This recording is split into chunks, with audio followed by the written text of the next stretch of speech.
એક ગામમાં એક દી એક સંત આવ્યા, હાંજનું ટાણું.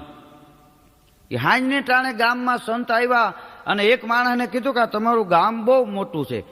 તો કે હા બાપુ, ગામ તો ભગવાનની દયા છે, ઘણું મોટું ગામ છે. તો કે આપણે આજે અહીં હું રોકાવાનો છું, તો સત્સંગ કરવો છે, તો બધાને કહેવો ઘેરે ઘેરે જઈને બધા સત્સંગમાં આવે.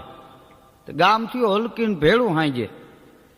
સંતે સત્સંગમાં વાત કરી, એ કે આ દેહ છે ને એ ક્ષણભંગુર છે. ત્યાંથી એક દોડડાયો ઊભો થયો, એ કે બાપુ એ તો હવને ખબર હોય, કાંઈક બીજી વાત કરો. સંત કે ઈશ્વરની ઈચ્છા વિના કાંઈ થઈ શકતું નથી. વળી એક જણો ઊભો થયો, એ કે બાપુ એ તો અમને ખબર છે, કાંઈક બીજી વાત કરો. સંત કે દરેક મનુષ્યને પોતાના કર્મનું ફળ ભોગવવું પડે છે. વળી એક દોડડાયો ઊભો થયો, એ કે મારા જ હવને ખબર હોય, કાંઈક બીજી વાત કરો. વળી સંત